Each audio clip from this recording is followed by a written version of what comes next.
ici, on a vu à l'extérieur que la sortie de sécheuse était à changer, dû aux lamelles qui ne fermaient pas. Après avoir installé la nouvelle sortie de sécheuse, ce que je recommanderais également, ce serait la pose d'une mousse expansive tout autour, ici à l'intérieur du mur, pour bien sceller, pour empêcher l'infiltration d'air froid autour de la sortie de sécheuse. Fait intéressant, ici, on voit que ce tuyau-là est bien tendu. Il n'est pas écrasé nulle part. J'ai déjà vérifié à l'arrière. C'est une très bonne installation. Il n'y a aucune restriction au niveau que la chaleur puisse bien sortir. Alors ça, c'est évidemment un point intéressant, là. Ici, on a affaire à une chambre froide. On voit que la porte a été isolée. C'est un bon début. Ce que je remarque, par contre, la porte n'a aucun coupe-froid autour et rien à la base. OK? Ce qui fait que quand la porte est fermée, l'air froid va sortir de partout, tout autour ici, durant l'hiver. Ça peut devenir très inconfortable et coûteux à chauffer cette pièce. Alors, ce que je recommande pour ça, c'est la pose, premièrement, à la base d'un seuil de porte.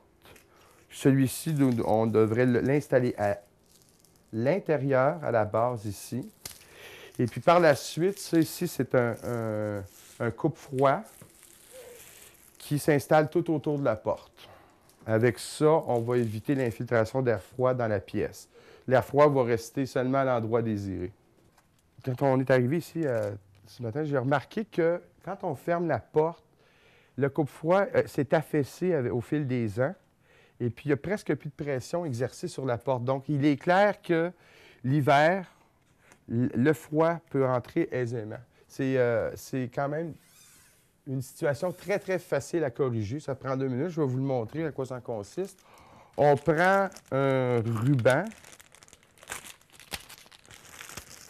de mousse autocollant et ce ruban-là, on va aller l'appliquer à l'arrière ici, sur une partie propre, entre autres. Donc, ça colle très bien, ça reste là. OK? Qui va faire en sorte que ça va remonter le coupe-froid d'origine. Alors, quand on va fermer la porte, il va avoir une pression. La pression exercée va être plus grande, ce qui fait que la porte va être plus étanche.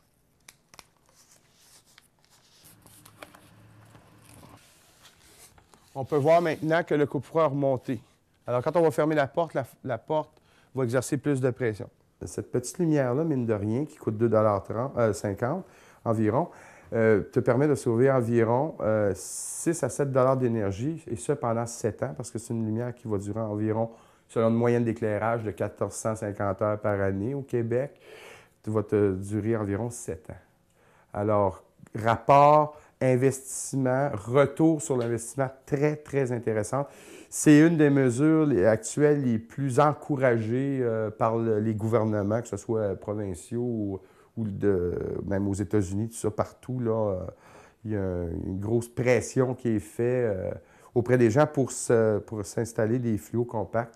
Je pourrais même te dire que des pays présentement, dont l'Australie, où est-ce que les lumières de type standard, les lumières incandescentes comme ceux-ci, sont formellement interdites. Si tu te fais prendre maintenant, c'est une amende. OK? Alors, c'est pas pour rien, c'est parce que c'est clairement prouvé que c'est une mesure incroyable pour sauver énormément d'énergie.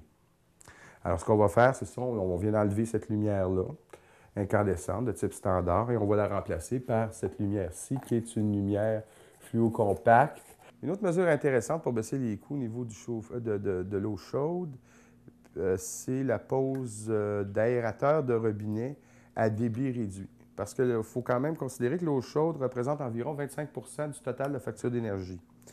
Ici, on peut s'apercevoir que l'aérateur lequel on est en présence laisse passer beaucoup d'eau. Puis d'ailleurs, on voit que le jet n'est pas intéressant non plus, pas beau. Le jet n'est pas assez brisé. Alors, on va procéder, ça prend 2 petites secondes, on va procéder au changement. Vous allez voir tout de suite la différence. Au niveau sonore également, on va entendre qu'il y a plus d'air qui passe et moins d'eau.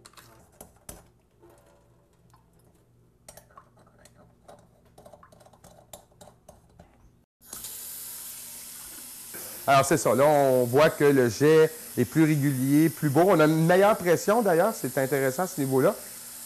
Au niveau sonore, on entend qu'il y a plus d'air qui passe, qu'il y a moins d'eau. Cette douche-là, d'une pomme douche qui consomme énormément. Je le connais déjà au préalable, ce modèle-là. J'ai eu affaire avec. Il y a eu une époque où est-ce qu'on faisait des tests sur 1 minute, le nombre de litres d'eau que pouvait laisser passer une pomme douche de ce genre-là. Comme on peut apprécier ici, comme on peut voir, il n'y a aucune restriction à l'intérieur. C'est une pomme douche qui laisse passer environ 14 litres à la minute. Et puis, on va remplacer cette pomme douche-là par une pomme douche à débit réduit qu'on appelle. Alors, on va considérablement diminuer la consommation d'eau. Un exemple, nous, on s'entend pour dire qu'une douche, une moyenne de temps de douche devrait normalement se situer autour de 10 minutes. Alors, on va économiser 4,5 litres d'eau à la minute, et ça pendant 10 minutes. Donc, il y a une économie totale de 45 litres d'eau pour une douche. Il y a une partie eau chaude, donc il y a des économies d'énergie, puis il y a une partie d'eau froide aussi à ça, bon, sur le plan écologique. La pomme douche.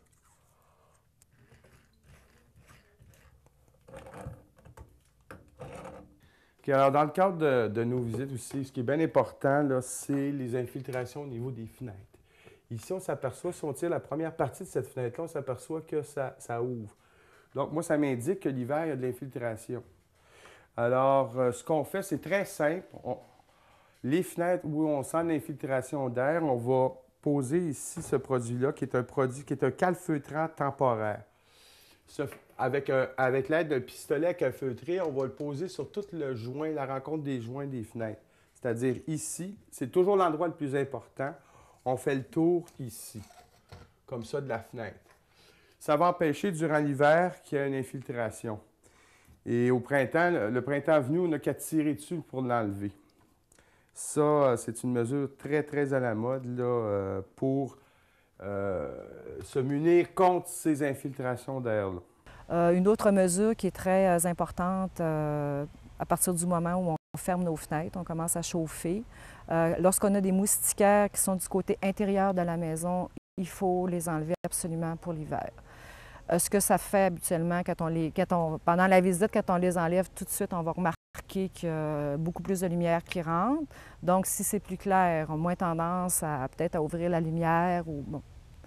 Deuxièmement, bien, on évite la condensation inutile dans la fenêtre. Donc, condensation dit souvent pourriture, moisissure, inconfort, problème de santé. Donc, c'est une mesure importante d'enlever nos moustiquaires à l'automne. Cette année, ça nous est arrivé de revoir 2 personnes qui nous ont dit que et c'était des gens qui avaient vraiment mis en application toutes nos... C'était incroyable, là. Tu sais, là, c'était merveilleux. En fait, on aimerait que tout le monde fasse ça. Et 30 de baisse de consommation. Alors, avec les nouveaux thermostats, un bon chauffe-eau, évidemment, l'habitation où ces personnes-là étaient en assez bonnes conditions, fenestration, tout ça, ajouté aux habitudes de vie, c'était parfait. Alors, vraiment, ils étaient très, très, très contentes. Elle m'a dit, je suis très contente de ces conseils. J'ai tenu compte de tout ce que l'équipe m'a conseillé et elle était très contente. Mais il faut que chaque personne comprenne, change un petit peu sa mentalité.